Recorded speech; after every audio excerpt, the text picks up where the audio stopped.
Good morning dear students.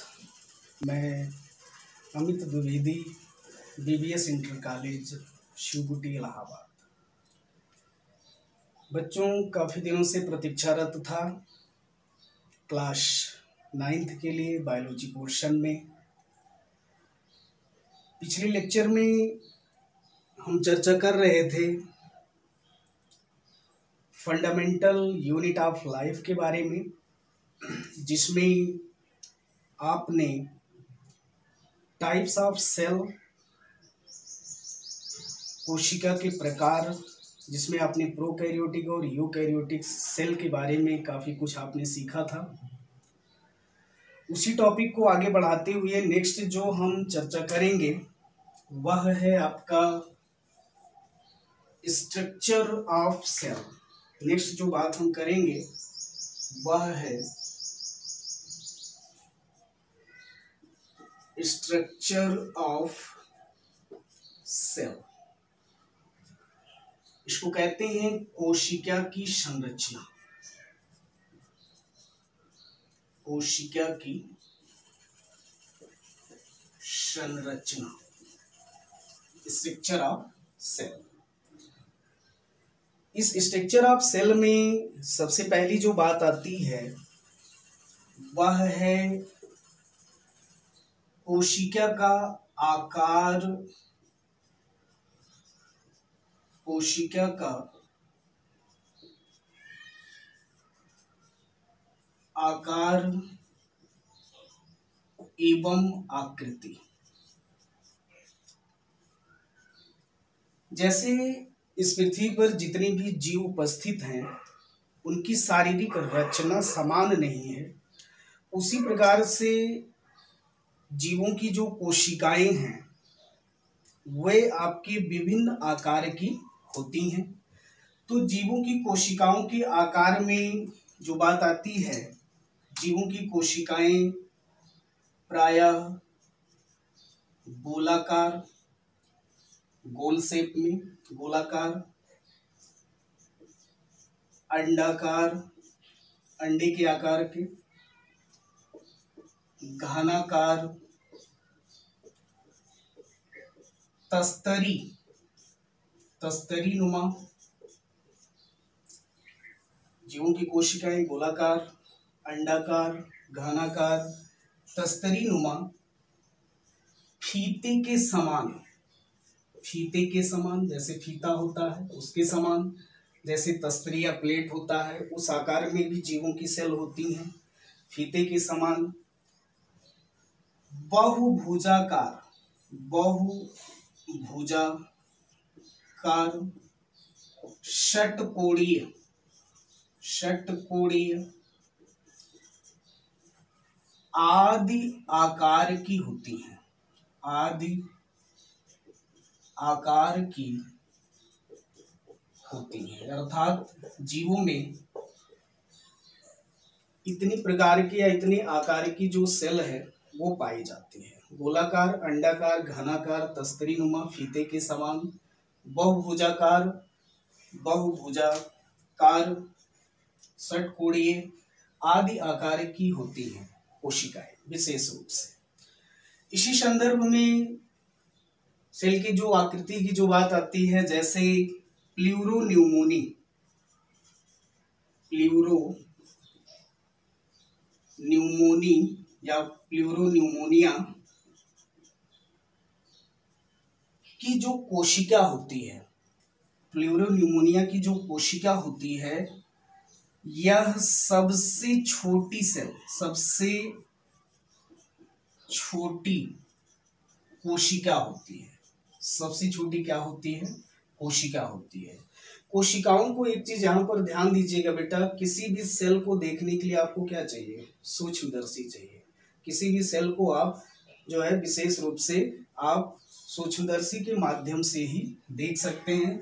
तो प्लूरोन्यूमोनिक cell का जो व्यास होता है वह 0.1 माइक्रोन तक होता है।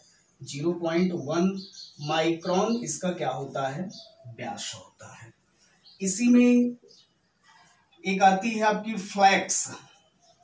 फ्लैक्स प्लस हैम्स, फ्लैक्स प्लस हैम्स की जो सेल होती है यह लगभग 500 mm तक लंबी होती है। कितनी लंबी? 500 mm तक क्या होती है? लंबी होती है। नेक्स्ट जो बात आती है, जैसे हमारी जो तंत्रिका कोशिका जो हम लोगों की बॉडी में पाई जाती है, हमारी जो तंत्रिका कोशिका है जिसको आप न्यूरॉन या तंत्रिका कोशिका कहते हैं, तंत्रिका कोशिका, तो हमारी जो तंत्रिका कोशिका या न्यूरॉन है यह लगभग 1 मीटर लंबी होती है। कितना? 1 मीटर लंबी होती है। हमारी जो तंत्रिका कोशिका है, न्यूरॉन है, यह लगभग 1 मीटर क्या होती है? लंबी होती है। इसी परिप्रेक्ष्य में नेक्स्ट जो बात आती है, जैसे शुतुरमुर्ग, शुतुरमुर्ग, शुतुरमुर्ग का जो अंडा है वह भी सेल ही है। तो शुतुरमुर्ग का जो अंडा होता है, जो उसका इग है, अंडा, वह 15 सेंटीमीटर लंबा होता है। कितना लंबा होता है? 15 सेंटीमीटर क्या होता है? लंबा होता है। तो ये तो कोशिका की संरचना में सबसे पहली जो बात थी कोशिका का आकार एवं आकृति। इसी में दूसरी जो बात आती है वह है सेल नंबर, या जिसे आप कहते हैं कोशिका संख्या। तो कोशिका की संरचना में दूसरी जो बात यहाँ पर आपको सीखनी है वह है सेल नंबर। सेल नंबर का मतलब यहाँ पर मोबाइल नंबर से नहीं है, सेल का मतलब यहाँ पर है कोशिका संख्या, कोशिका संख्या, सेल नंबर। देखिए बेटा, जैसे जो एक कोशिकीय प्राणी है, जैसे अमीबा है, पैरामीशियम है, यूग्लिना है, इन सभी का जो शरीर है वह केवल एक कोशिका का बना होता है। इन सभी का जो शरीर है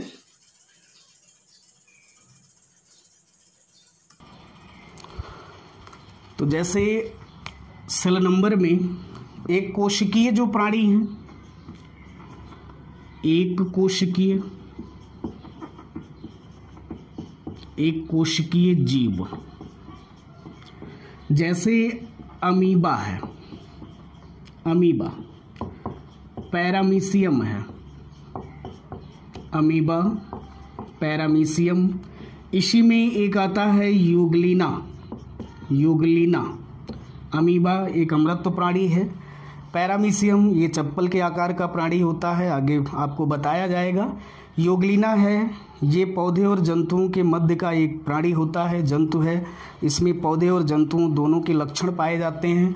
तो यूग्लिना जो है ये पौधे और जंतुओं के मध्य संयोजक कड़ी का कार्य करता है। तो यहाँ पर बात हो रही है कि जो एक कोशिकीय जीव हैं, जो एक कोशिकीय जीव हैं, उनका शरीर केवल एक कोशिका का क्या होता है? बना होता है। तो दूसरी जो बात यहाँ पर आती है, बहुकोशिकीय जो प्राणी हैं, बहुकोशिकीय जीव, बहुकोशिकीय जीव, जो जीव, जिस जीव के शरीर के निर्माण में ढेर सारी कोशिकाएं भाग लेती हैं, बहुत सारी कोशिकाएं मिलकर के शरीर का निर्माण करती हैं, वैसे जीव आपके बहुकोशिकीय कहलाते हैं। और जिनके शरीर, जिन जीव के निर्माण में, शरीर के निर्माण में केवल एक ही प्रकार की कोशिकाएं भाग लेती हैं, एक ही कोशिकाएं भाग लेती हैं, उन्हें एक कोशिकीय जीव कहते हैं।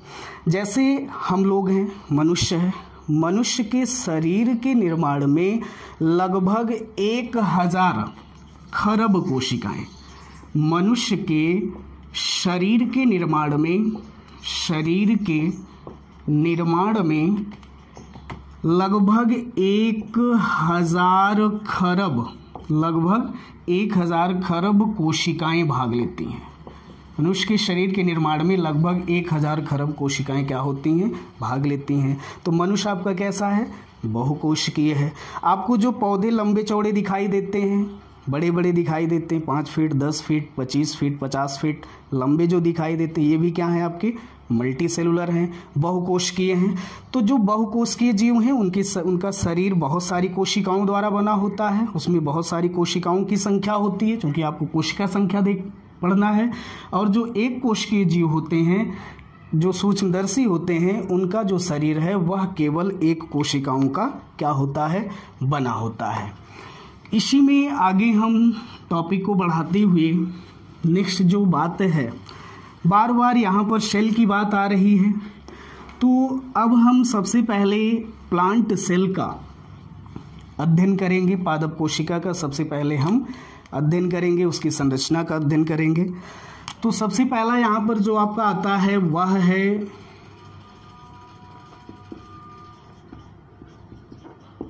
Structure of plant cell. Structure of plant cell, या इसको कहते हैं पादप कोशिका की संरचना। पादप कोशिका की संरचना। तो यहाँ पर इस लेसन में आपको एक तो प्लांट सेल का जो स्ट्रक्चर है, उसकी जो संरचना है, उसका आपको अध्ययन करना है। और नेक्स्ट जो आपको अध्ययन करना है एनिमल सेल का, यानी जंतु के शरीर का निर्माण जिस सेल के द्वारा होता है उसका अध्ययन, और पौधे की शरीर का निर्माण जिस सेल के द्वारा होता है उसका आपको क्या करना है, अध्ययन करना है। तो स्ट्रक्चर ऑफ सेल में कैसे इसका स्ट्रक्चर होता है, इसी पर हम डिस्कस करेंगे। तो देखिए, प्लांट सेल की जो आउटर कवरिंग होती है, ध्यान दीजिएगा, कुछ इस तरीके से प्लांट सेल का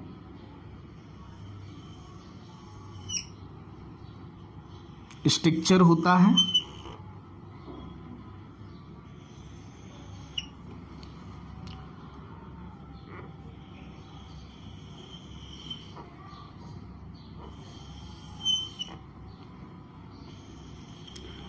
ऐसे आप बनाएंगे एक सामान्य स्ट्रक्चर इस टाइप से।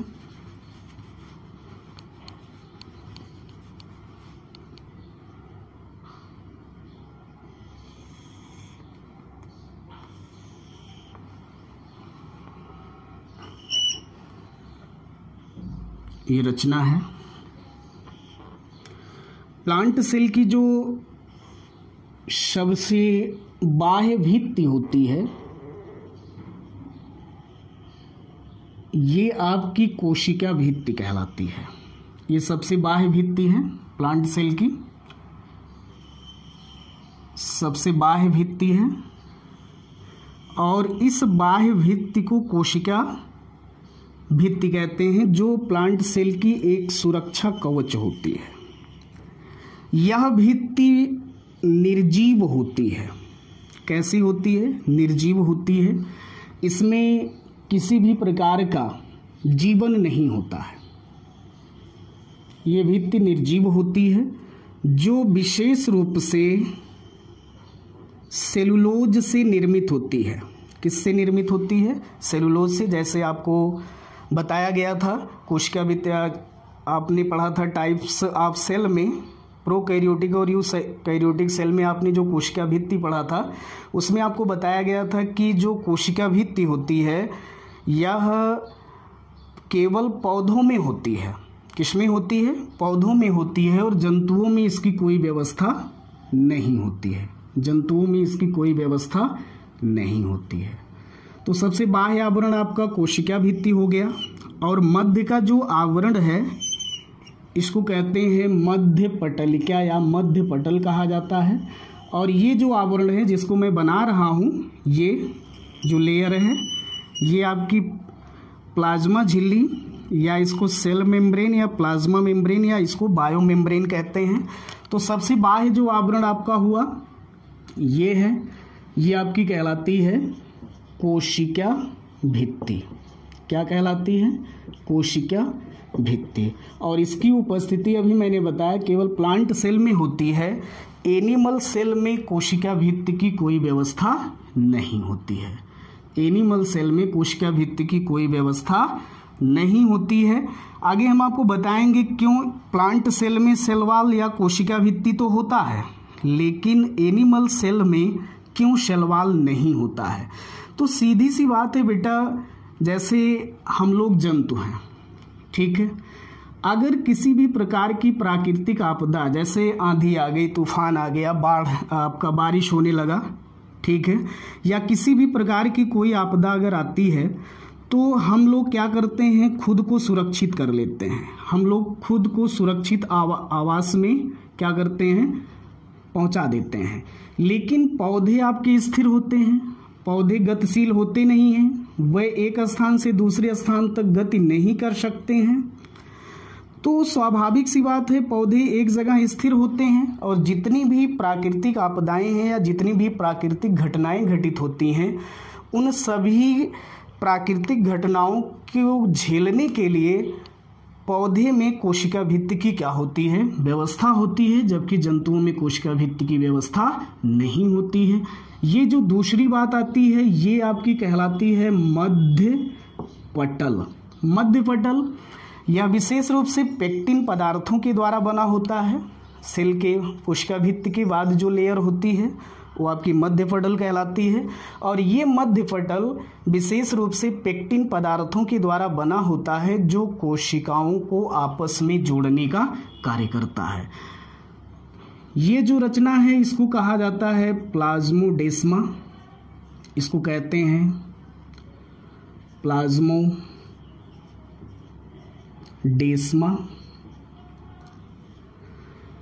ये जो तीसरी जो लेयर है इसको कहा जाता है प्लाज्मा झिल्ली, या इसको कोशिका कला भी कहते हैं। प्लाज्मा झिल्ली है। प्लाज्मा झिल्ली ये प्लांट और एनिमल दोनों सेल में होती है।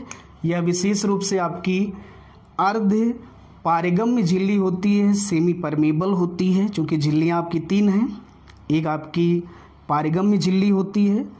पारगम्य झिल्ली का मतलब ऐसी झिल्ली, सेल की ऐसी झिल्ली, ऐसी लेयर जिसके आर पार सभी पदार्थ आ जा सकें। दूसरी अर्ध पारगम्य, केवल विशेष पदार्थ ही अंदर बाहर आ जा सकें। और तीसरी अपारगम्य होती है, जिस झिल्ली के द्वारा किसी भी प्रकार के पदार्थ अंदर बाहर नहीं जा सकते हैं। तो प्लाज्मा झिल्ली आपकी अर्ध पारगम्य होती, सेमी परमेबल होती है। इसको चयनात्मक या वर्णात्मक पारगम्य कला भी कहते हैं। तो ये आपकी हो गई प्लाज्मा झिल्ली। इसके सेल के अंदर इस टाइप से एक या एक से अधिक ऐसी रचना होती है। इस खाली रचना को कहा जाता है रिक्तिका। इसको कहा जाता है रिक्तिका। इस रचना को कहते हैं रिक्तिका। इसी के सेंटर में केंद्रक होता है। सेल के सेंटर में केंद्रक होता है, क्योंकि केंद्रक किसी भी सेल का ब्रेन होता है। केंद्रक को सेल का ब्रेन कहते हैं, या इसको मैनेजर ऑफ सेल भी कहा जाता है। न्यूक्लियस को मैनेजर ऑफ सेल कहते हैं। जैसे मैनेजर होता है किसी भी संस्था में, वो सारी गतिविधियों को मैनेज करता है, उसी प्रकार से सेल में मैनेज का जो कार्य करता है वो न्यूक्लियस या केंद्रक होता है। तो ये रचना केंद्रक की हो गई। इसी में इस तरीके से रचना होती, इसको हेटेरोक्रोमैटिन कहते हैं। एक या एक से अधिक इसी में सघन रचना होती है, जिसको केंद्रिका कहते हैं। एक या एक से अधिक सघन रचना होती है। इसी में अर्ध तरल पारदर्शी प्रोटीन का बना हुआ कणिकामय पदार्थ होता है, जिसे आप केंद्रक द्रव्य कहते हैं। इसकी बाह्य आवरण, बाह्य जो भित्ति होती है केंद्रक की, यहाँ से आपकी अंतः प्रद्रव्यीय जालिका, ये सेल के कोशिकांग होते हैं, सेल ऑर्गेनेलस होते हैं। इस तरीके से यहाँ से क्या होते हैं, जुड़े होते हैं।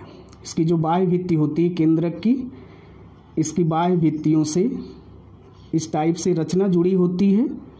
और इस रचना को कहते हैं, आगे अभी हम लिखेंगे, इसको कहते हैं ER या एंडोप्लाज्मिक रेटिकुलम। तो इस रचना को क्या कह रहे हैं, अंतः प्रद्रव्यीय जालिका। अंतः प्रद्रव्यीय जालिका। इस रचना को कहते हैं अंतःप्रद्रव्यीय जालिका। इसको कहा जाता है केंद्रक। इसको क्या कहेंगे? केंद्रक है आपका। ये केंद्रक छिद्र है, इसको कहेंगे केंद्रक छिद्र। ये टोटल केंद्रक है आपका। और ये केंद्रक कला है। केंद्रक, ये जो दोहरा आवरण दिख रहा है ये आपकी केंद्रक कला कहलाती है। ये आपका केंद्रक हो गया। और ये जो आवरण है, जो भित्ति दिखाई दे रही है, इसको कहते हैं केंद्रक कला। इसको क्या कहते हैं? केंद्रक कला। कौन सी रचना है? केंद्रक कला। इसी के अंदर ये जो रचना है इसको कहते हैं हेट्रोक्रोमैटिन। Heterochromatin, heterochromatin. ये जो सघन रचना है, इस सघन रचना को कहा जाता है केंद्रिका। और यहाँ पर जो तरल पदार्थ भरे हैं, ये तरल पदार्थ आपकी कहलाते हैं केंद्रक द्रव्य। ये क्या कहलाते हैं? केंद्रक द्रव्य। क्योंकि केंद्रक के अंदर है तो ये केंद्रक द्रव्य है। ठीक है। जो तरल पदार्थ हैं इनको क्या कहेंगे? केंद्रक द्रव्य कहेंगे। इसी के ऊपर राइबोसोम भी लगे होते हैं। यहाँ पर भी राइबोसोम है आपका। ये भी आपके क्या हैं? राइबोसोम है। तो इसको आप क्या कहेंगे? ये है राइबोसोम। ये कोशिकांग हुआ यहाँ का। इसी के अंदर इस टाइप से रचना होती है। इस रचना को कहा जाता है, ऐसे एक या एक से अधिक रचना होती है, इसको कहते हैं माइटोकॉन्ड्रिया। माइटोकॉन्ड्रिया। और माइटोकॉन्ड्रिया ये सेल का पावर हाउस होता है। राइबोसोम ये सेल का प्रोटीन संश्लेषण की फैक्ट्री कहलाता है। इसी में उपस्थित होते हैं आपके हरित लवक। चूँकि प्लांट है और प्लांट सेल में आपके हरित लवक, या जिसको आप क्लोरोप्लास्ट कहते हैं, इस टाइप से यहाँ पर क्लोरोप्लास्ट है। ये हो गया हरित लवक। इसकी उपस्थिति प्लांट सेल में होती है। और हरित लवक को सेल का, प्लांट सेल का, इसे कोशिका का रसोई घर कहा जाता है। इसी में आपके इस टाइप से रचना होती है। इसको कहते हैं गाल्जी काय। इस रचना को कहा जाता है गाल्जी काय, या इसको गाल्जी बॉडी भी कहते हैं। गाल्जी काय या गाल्जी बॉडी। इसी में आपके अर्ध तरल पारदर्शी प्रोटीन के बने कणिकामय पदार्थ हैं। ये तरल पदार्थ है। इस अर्ध तरल पारदर्शी प्रोटीन के बने कणिकामय पदार्थ को विशेष रूप से कहा जाता है कोशिका द्रव्य कहते हैं। इस तरल पदार्थ को क्या कहते हैं? कोशिका द्रव्य। ये तरल पदार्थ है, इसको कहते हैं कोशिका द्रव्य कहते हैं। इसी में जगह जगह वसा की बूंदें भी पाई जाती हैं। ये जो रचना दिख रही है इसको कहा जाता है वसा की बूंदें। इसको कहते हैं वसा की बूंदें हैं। ठीक है। इसी में इस टाइप से रचना होती है। इसको माइक्रोट्यूब्यूल कहा जाता है। ऐसी रचना होती है। इस रचना को कहा जाता है माइक्रोट्यूब्यूल। इसको कहते हैं माइक्रोट्यूबल। माइक्रोट्यूबल। ठीक है। तो ये तो एक प्रकार से आपके एक प्लांट सेल यानी पादप कोशिका, स्ट्रक्चर ऑफ प्लांट सेल। एक प्लांट सेल में इतने भाग होते हैं, इतने, ये आपकी प्लांट सेल की रचना है। आइए एक एक करके फिर से एक बार देखते हैं। प्लांट सेल का ये स्ट्रक्चर हुआ। सबसे बाह्य जो आवरण दिखाई दे रहा है, इस बाह्य आवरण को कहते हैं कोशिका भित्ति। अभी मैंने बताया कि कोशिका भित्ति सेलुलोज से निर्मित होती है। सेलुलोज आपका एक प्रकार से जटिल कार्बोहाइड्रेट्स होता है और ये जो भित्ति है ये निर्जीव भित्ति होती है और प्लांट सेल की ये सुरक्षा कवच कहलाती है। इसके अंदर की जो रचना है वह आपकी कहलाती है मध्य पटल, और मध्य पटल विशेष रूप से पेक्टिन पदार्थों का बना होता है और यह मध्य पटल जो है कोशिकाओं को आपस में जोड़ने का क्या करता है, कार्य करता है। तीसरी जो लेयर दिख रही है वो है आपकी प्लाज्मा झिल्ली। क्या है? प्लाज्मा झिल्ली है। इसको आपने अभी बताया कि यह सेल मेम्ब्रेन, प्लाज्मा मेम्ब्रेन या बायो मेम्ब्रेन कहलाती है। इसको कोशिका कला भी कहते हैं। यह सजीव होती है। इसकी जो उपस्थिति है वह प्लांट और एनिमल दोनों सेल में होती है। एनिमल सेल का जो आउटर लेयर होता है वो प्लाज्मा झिल्ली होती है, लेकिन प्लांट सेल की जो आउटर लेयर होती है, बाह्य जो भित्ति होती है, वो आपकी क्या होती है, कोशिका भित्ति होती है।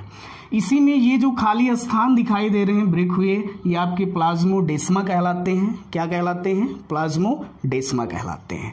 आइए अब इसके अंदर चलते हैं।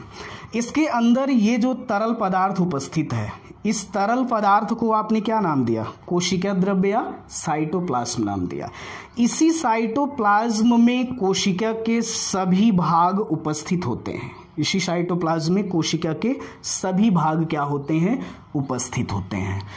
यहाँ पर आपको दिखाई दे रहा है ये खाली स्थान, इसको आप रिक्तिका या वैक्यूल्स कहते हैं, रिक्तिका कहते हैं। तो प्लांट सेल में एक या एक से अधिक रिक्तिकाएं होती हैं जो विशेष रूप से सेल को स्फीति दाब प्रदान करती, सेल को बैलेंस करती। एक प्रकार से स्फीति दाब क्या करती हैं? ये प्रदान करती हैं। तो ये खाली स्थान है।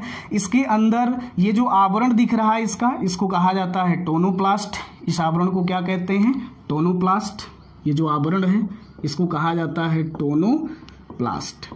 और जो पूरी रचना है ये रचना ये आपकी कहलाती है रिक्तिका, और जो आवरण है, लेयर है, इसको कहते हैं टोनोप्लास्ट। इसके अंदर रिक्तिका रस भरा होता है।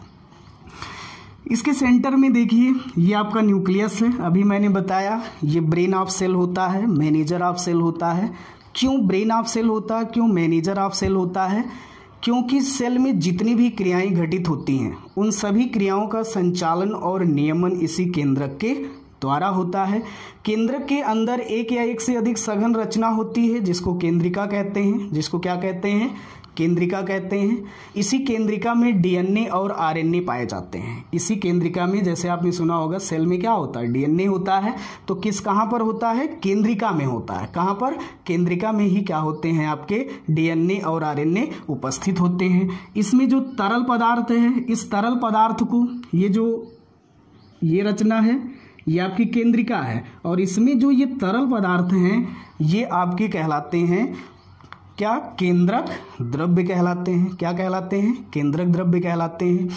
केंद्रक की जो बाह्य आवरण है या जो बाह्य जो भित्ति है, यहाँ से जुड़ी हुई रचना होती है, कोशिकांग लगे होते हैं, जिसे अंतः प्रद्रव्यीय जालिका या इसको ER कहा जाता है, इंडोप्लाज्मिक रेटिकुलम कहते हैं। इसी पर इस इंडोप्लाज्मिक रेटिकुलम पर भी आपके राइबोसोम उपस्थित होते हैं। इंडिविजुअल भी यहाँ पर मैंने दिखाया है, ये राइबोसोम है। विशेष रूप से राइबोसोम आपका इसे सेल का प्रोटीन संश्लेषण की फैक्ट्री कहा जाता है। ये माइटोकॉन्ड्रिया है, सेल का पावर हाउस होता है माइटोकॉन्ड्रिया। चूँकि सेल में जितनी भी क्रियाएं होती हैं वो सभी क्रियाएं इस माइटोकॉन्ड्रिया से ऊर्जा लेकर के संचालित होती हैं। यहाँ पर आपको दिखाया गया कोशिकांग हरित लवक है। हरित लवक, इसको कोशिका का रसोई घर कहा जाता है क्योंकि प्रकाश संश्लेषण की क्रिया इसी हरित लवक में संपन्न होती है और यहाँ पर भोजन का निर्माण होता है। स्वाभाविक सी बात है, अगर यहाँ पर भोजन का निर्माण होगा तो इसको क्या कहेंगे? रसोई कहते हैं। क्या कहते हैं? रसोई कहते हैं। इसी सेल में जगह जगह वसा की बूंदें गोलाकार रचना के रूप में दिखाई देती हैं। कुछ इस टाइप से जो रचना आपको दिख रही है ये आपकी कहलाती है माइक्रोट्यूब्यूल्स की। आशा है कि आपको काफ़ी कुछ यहाँ से समझने को मिला होगा। यहाँ पर आपको मैंने संक्षिप्त चीज़ें बताई।